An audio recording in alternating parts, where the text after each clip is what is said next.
35192 if you want to send me a text. AlanCoxShow.com for all the other stuff. Got the latest episode of the Bill Squire Show there for you. Latest Poundcake podcast, new one of those coming tomorrow. And it's going to be, did you get your friend to be the guest? No, she had to reschedule on me. She said, I'm busy Tuesdays, literally just Tuesdays. Any other day would have worked. I said, well, why didn't you contact me yesterday? She's like, I forgot. So, wow. Just gonna be me. Shows what a priority her friend's podcast is for her. And I'm doing Do you hers. take that as a personal affront? Sure, well, she's on West Coast time. I'm sure it probably did slip her mind. But I'm doing hers as well. So we need time to do both. So that seems to be what podcasts are. Everybody doing everybody else's podcast. Podcast hosts doing other people's podcasts as guests. Hers is actually, Mary, you might like it. I think it's called the Full 360, and it's about her, or the Full 180, something like that. I was like, bro. Full 180. 360 would be the full. But she is talking about going sober. Oh, nice. So, and have to be 180. And I know her from college, and we were wild. Like that's. I mean, 360 would bring you back into being drunk. Right. We don't know if she's relapsed, is what I'm saying. Yeah.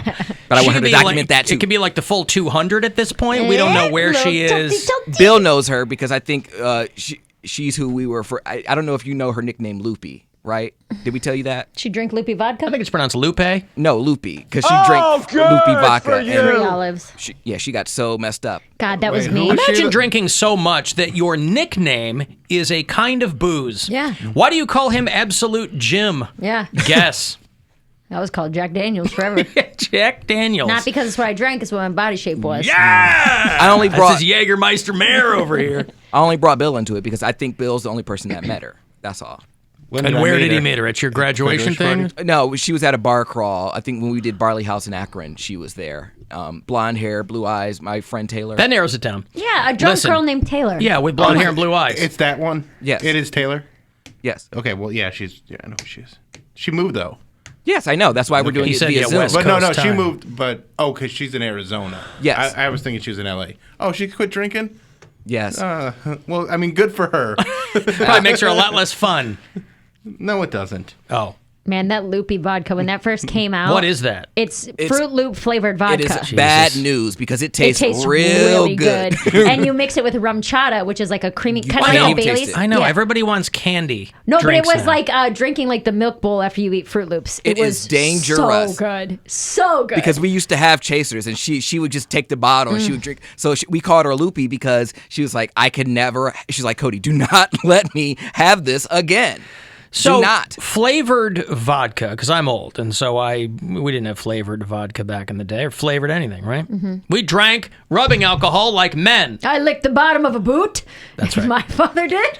But were flavored vodkas, they had to have been brought out or developed for the beginning drinker, right? Well, hey, this will ease you into other drinks. Right now it tastes like candy. And that's it, Not even a beginner drinker. People who just want it to be sweet. They want it to taste good. But you could take regular unflavored spirits and flavor it with something sweet. Rum and Coke, or you can put juice into it. But it's not going to taste as good as a peach ring flavored vodka. Understood. I'm just saying, I wonder at what point that started. I guess it's innovation like anything else. Or like, hey, what if we make these flavored? Yeah. Well, because it started with but they generated the demand. Nobody was like, God, I wish this vodka was flavored like something. Well, no, flavored vodkas have been around for a long time. That's what I'm saying. With basic ones, though, like cherry and Absolute, orange. Yeah, things like that. And then it grew into Pinnacle Vodka, had like 40 flavors. Like and they were cupcake vodka. Cupcake, they had like salted caramel or caramel apple. Like they had all kinds of you think of it, peppermint in it, and you think of it, they had it. And it made it easier also to make mixed drinks where you could come up with fun little fruity shots that you could sell for $2 because they were cheap. But isn't the flip side of that, if you're a bartender, isn't the flip side that it's just crazy annoying when people are asking you for a flavored vodka that you might not have? Not really. Because you're not carrying everything and they go, can I get 2 cupcake vodka shots? And you're like, we don't have those. Do you have like the carrot cake? I don't think we have that either. It just depends. Do you have the lollipop one? I don't know. Look And- back, here's what we have. There's plenty of ways to mimic those too. Like if someone wanted something that tasted like cupcakes, you just use vanilla vodka, which Stoli had vanilla. That's one of the original That's ones the first too, one I you know? remember is Yeah. like still even, or like Absolute Papar or Citron. Absolute Citron. That was yes, lemon. of course. So those have been around like 30, 35, 40 Yeah. years probably. But the current age of like Oreos. We talked about Oreos. For 100 years, they had one flavor, and now they have a new one every week. Yeah. That's kind of what vodka is. And everybody's trying to keep up with everybody else in the distilled spirits sector. So they're like, hey, we've got Oreo-flavored vodka, Well, I know Well, now Oreos this week. Don't forget, you'll get that corned beef. corned beef flavored Oreo. Yeah. Oh, it was Yum. They already did the green mint ones years Yeah. ago, so But they it's got not- to do the corned beef. Yeah. It's not like the And kraut, regular yeah. cream. It's kraut. Yeah, that's what it is. Kraut flavored cream. Sauerkraut Blech. vodka, yeah. Well, I don't know if those will be in short supply at the Bill Squire St. Paddy's Day bar crawl, at which, according to the promo, you can get lucky.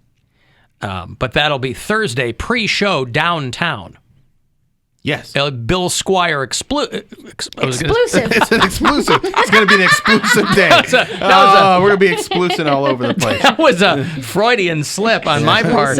I sincerely starting apologize. At 11. Yep, a Bill Squire explosive. They keep playing the wrong order. I cut 2 promos. They made me do another one because. Did you email traffic? I will. Yeah, you got to tell them. Yeah. Anyway, the order is we're starting at the Clevelander, then we're going to Whistle and Keg, and then we're going to City Tap, and then closing things out at Pizza 216. Starting at 11, half an hour at each bar. We're going to slam through these real quick. Yeah, there you go. I got to work.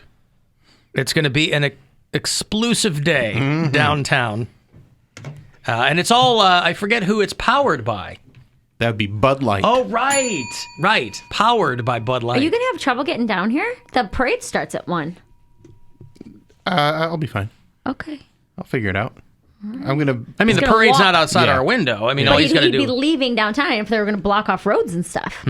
Yeah, there's other ways to get around. No, there's just roads. Well, there are roads, but you can. roads. I know which roads lead which directions. No, you don't. You think you do. Not when you're exclusively Exclusively. powered by Bud Light. That's right. He's going to be explusing all over the place. Hey, Woody. Alan, I knew that if I set up the vodka bat signal that Woody would call in. yeah, in certain circles, I'm considered a connoisseur of alcohol. Indeed, you are. That's putting it diplomatically. Yes. Yeah, and you're talking about flavored vodka. Way back in the day, this was probably in early high school, maybe, and somebody had somehow mysteriously ended up with a bottle of vodka from one of their parents' liquor cabinets, and we had nothing to mix with it. So, being the brilliant kids that we were at age 16 or whatever, however old we were, we had a packet of lime-flavored Jell-O. And to this day, I am not a big fan of lime anything, be it key lime pie or... Yeah, lime Jello. Were you in a hospice facility? Yeah, well, it was what was in the cupboard. Yeah. And it was, we all got drunk and we all paid for it dearly, I guess. Yeah, there was definitely a flavored vodka bubble that I think has burst because regular vodka still way outsells flavored vodkas because everybody was making them. 1986 is when Absolute released Absolute Papar. That was the very first mass-marketed flavored vodka. Imagine you're going to put out the very first flavored vodka and you decide on pepper. I think for Bloody Marys. No, I get it, but rather than, you'd think it'd be safe to be like orange, lemon, I'm sure Citron wasn't far behind. But when you got into marshmallow, cupcake, people were overwhelmed. But okay, what's up? What's on the menu for this afternoon, Woody, on the lakefront? Well, I'm just heading home. It was a long day in the mine, and I'm going to go make myself a tall glass of cinnamon toast flavored crunch vodka line. Nice. See, for Woody though, that's when he just pours himself a bowl of Cinnamon Toast Crunch and uses vodka instead of milk. There you It's go. not a pre-mixed thing. It's You got me. like a real man. All right, thank you, Woody. There's Woody out in Willoughby who's headed out to Woody Estates out there on the lake. I bartended.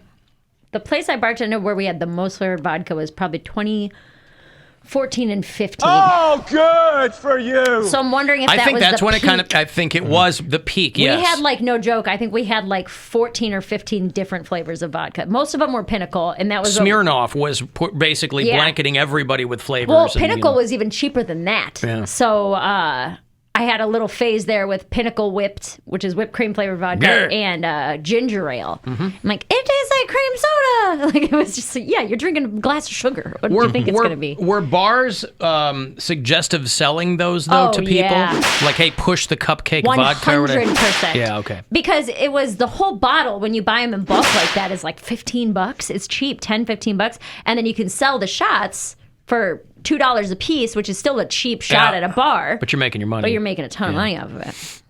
It's just juice, you know what I mean? No, man, I stay away from that stuff. Oh, old Cody. Yeah, you were Mr. Bacardi 151. I know. grapefruit juice or grape juice or whatever. I know who I was. All right. You're not that guy anymore? We all have a past. You've grown? Well, they discontinued Bacardi 151. I don't know where I can Oh, so get they it. took it out of your hands. It's not like you gave it up. Well, I know how to drink it. What I'm saying is that there are other things. But there's no singular distilled spirit on the market. If something is discontinued, there are 40 other things that will replicate that Not exact. 151. Not 50. Well, Yeah, not you could. 151. There are other things you could replicate. Not that 151. high. There's nothing else that's that high. I had to I get don't 71. think so. I had to get 75 and 75. Wait. That's only 150. You're still down one. I don't know. Oh, I would think if a company took something off the market, a bunch of other people would go, we're going to start making that because. I think it's because it had its heyday, and They then, were and then abusing they it. were like, "Yo, this is not a safe thing to have." I mean, it came for with like a people." filter at the top. Yeah, Like, so you couldn't drink it fast enough. Here's the thing: It had a nipple. They have like overproof whiskeys, where based on like the distilling process, where they don't age it as long. I think is what it is, because when whiskey comes right off the still, it's called White Lightning, and it is like 1,000 proof, knock you on your face. You're drinking hand sanitizer. You know what I mean? We used to drink Everclear. Isn't that the same thing? Yeah, but the Bacardi 151, I think I could be wrong, but I think it was the strongest spirit available legally. There's like absinthe and things like Yeah. that. But yeah, they stopped because when I got thrown out of the Backstreet Boys concert after going backstage 3 times, I was on 151. Yeah, I was at a party where a dude. I was living in Kalamazoo, and I was at a party, and a dude lit his curtains on fire. Yeah, because you're doing Flamin' Dr. Pepper shots. Well, he's doing fire bombs or whatever. He was doing the Gene Simmons thing, where he had 151 and a lighter or whatever. Yeah. And he pointed just too far toward the window. Yeah. He was dicking around. He'd been doing them all night with no problem, right? In his own home, he's hammered, whatever, and of course, people were telling him it wasn't a good idea. Well, And I made a quick exit when I saw his curtains go up. Yeah, time to go. Yeah, time to go. When we would serve Flamin' Dr. Pepper shots, which are like a Collins glass half full of like any light beer, we used Miller Lite, and then it was a drop shot. So in the small shot glass, you put amaretto and then a little bit of 151 on the top so that you could light it on fire. And then when you drop it in, it's still flaming until you start to chug it, and then the fire goes out. But we would have to tell people when we would drop those shots off, we would be like, "Hey, do not blow on this," Right. because it would literally spread across the Light whole your face or bar whatever, yeah. and your friends and everything. Like that, we promise you, the fire will go out once you drop it into the beer. But whatever you do, do not try to blow this out, because you're only going to catch the entire bar on fire. Listen, open flame at a bar is always a good idea, right? and For the that's the purposes thing. of novelty items. I think that's part of why 151 went away, because it was one of the only things that you could light on fire that everyone had. So Devil's Springs vodka, made in New Jersey, is 160 proof. Oh my God! There's no reason. There's no reason. but mine, I would just say, with all my friends drinking beer, my 151 and grape juice. It used to be pineapple juice, but grape juice, it tastes just like wine. You pour just a little bit, and I've never poured a drink, and I can feel the heat from the drink. Yeah. Like It's I gasoline. can, like literally, it's in my cup, and then I put it's like jet fuel. I put my like chin up to it. You have to put the grapefruit in, or the grape juice in first, because the 151 will melt the plastic cup. Red Solo cup. Not. When you would serve people flaming Dr. Peppers, would you say, guys, listen, I've been drinking this product since I was an infant? It's not Dr. Pepper. It just tastes like Dr. Pepper. And it's pretty close. It was a good one. Yeah. And then again, those are three things you shouldn't be mixing: Miller Lite, Amaretto, and 151. This girl films her dad reading Tom Brady's unretirement announcement or whatever, and the guy's very, very excited. This guy doesn't even look like you think he'd look. This guy reading this and freaking out, he looks like he's an accountant for like a Fortune 500 company or something. He's in this big house in the living room, and he is beside himself that Tom Brady, they keep saying coming out of retirement, but he never said he was retired, did he? Yeah, he did. Oh, he did? Yeah. I thought everybody else was saying that he was, No, but he had put out a definitive statement? Yeah. Well, it didn't take long. These past 2 months, I've realized my place is still on the field and not in the stands. That time will come, but it's not now. I love my teammates. I love my support family. Without them, none of this is possible. I'm coming back for the 23rd season in Tampa. We have unfinished business. LFG. Woo-hoo-hoo! I was excited. I think that means Tom Brady's not retiring. I have goosebumps. Tom Brady's out of retirement. This must, that guy must be, Lonely? no, his daughter's right there filming him. He must have an investment position with the Tampa Bay Buccaneers or something. He sounds, No, that's just football fans. Football fans. yeah, but this guy's not standing there in like a Pats jersey or something. I mean, this Right, guy's, but- in this massive house. He's bespectacled and he's wearing like a puffer vest. And Do he's, you think that's not a football fan? That's exactly what a football fan is. Clearly he is. Yeah. What I'm saying is usually the guys who are screaming and yelling are not those kinds of guys. They're the guys who don't have that much to live for. That's why we've talked about this unhealthy relationship with sports. That's usually who those guys are, not this guy. I'm judging a book by its cover, There's a admittedly, lot of, there's a lot of people that are well-to-do. They have a lot to live for, but they who are still, screaming like that over Yes, Tom Brady? Hold on. Absolutely. Okay. Think of it this way: that guy has probably had expensive season tickets for a while. If he looks well off, he can afford the loges every game and things like that. So he's not just your Those are casual usually fan. well. Those are usually also, I shouldn't say usually, but a lot of times those are the people who are also like too cool for the room because it's not a big deal for them to buy season but tickets. not usually. Like No, if it's a person who a is loge invested is different, with money. but if he's a guy that he probably has good seats. That's what I mean. If he has expensive like season loge, tickets. but like actual he lives for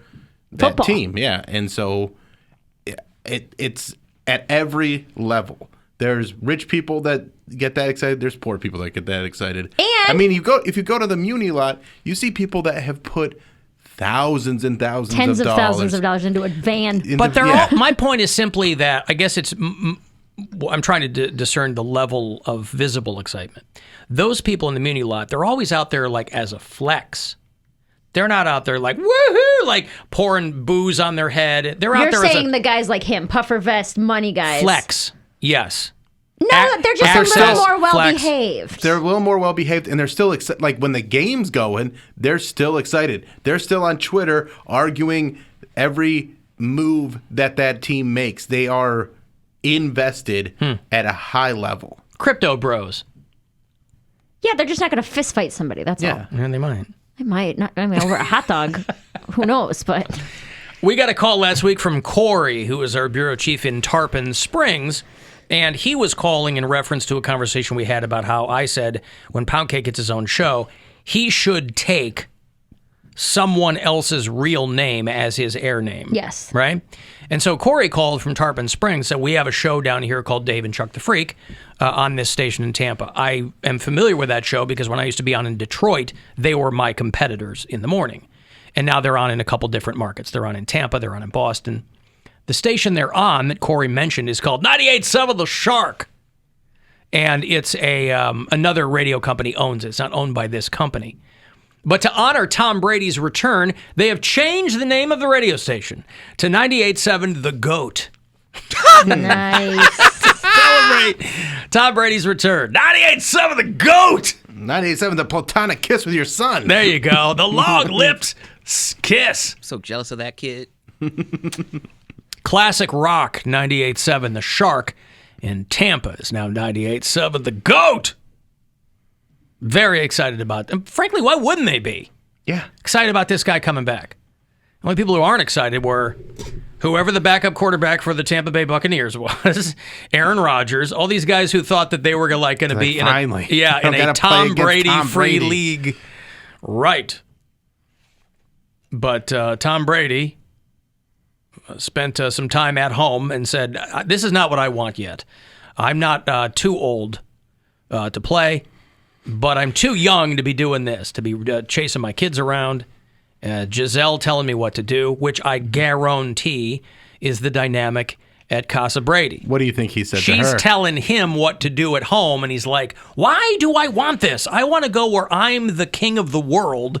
I need to, and they dress it up in, I've got more living to do, or whatever they say. I'm not, these guys that are addicted to competition, they get in there and they go, I've got more, whatever he said. I got more things to do. But it's because when you're at home, your wife's telling you what to do, even if you're Tom Brady. She's telling you what to do. You're like, this sucks. I want to go where people are listening to me. It's simple as that. Oh, you can throw 293 touchdowns, can't get your socks in the hamper. Is that what I'm understanding here? Yeah. Is that what this is? Yeah. Because here's what I envision a post-retirement situation for these guys is. They haven't divested themselves of all of the behaviors. They don't want to get... Not everybody wants to go the full Barkley or the full Shaq, where you quit playing and you let yourself go. Tom Brady's probably a guy who's still going to, even when he's not playing, he's going to sit in the cryo bath, and he's still not going to eat nightshades, and he's still going to whatever. No, I don't. You don't think so? Because that stuff's for recovery. So while he'll still be working out, his body won't be going through nearly the amount of damage. Well, I don't know what's for recovery and what's some hokum that he thinks puts him at whatever kind of high level. I think there's a lot of that mixed in with it. It's clearly worked for him, but I think that, I don't think that stuff's necessary if you're not out there putting your body through hell every week. I'm not saying it is. I'm saying that those are probably habits that are real hard to break for athletes. Maybe.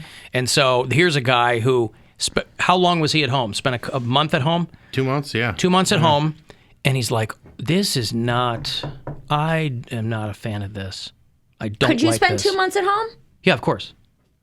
But I'm not Tom Brady. I'm not out there like every single day, putting myself through physical whatever and, I think it might just be a matter of work ethic, too, that guys like that work so hard that when they if you had all day to do nothing, I think you'd go crazy. Well, I would. Right? Absolutely. So that might be a part of it, too. But also, like, when you aren't ready to make that transition to be a commentator or anything like that, and you're like, physically, I can still do this.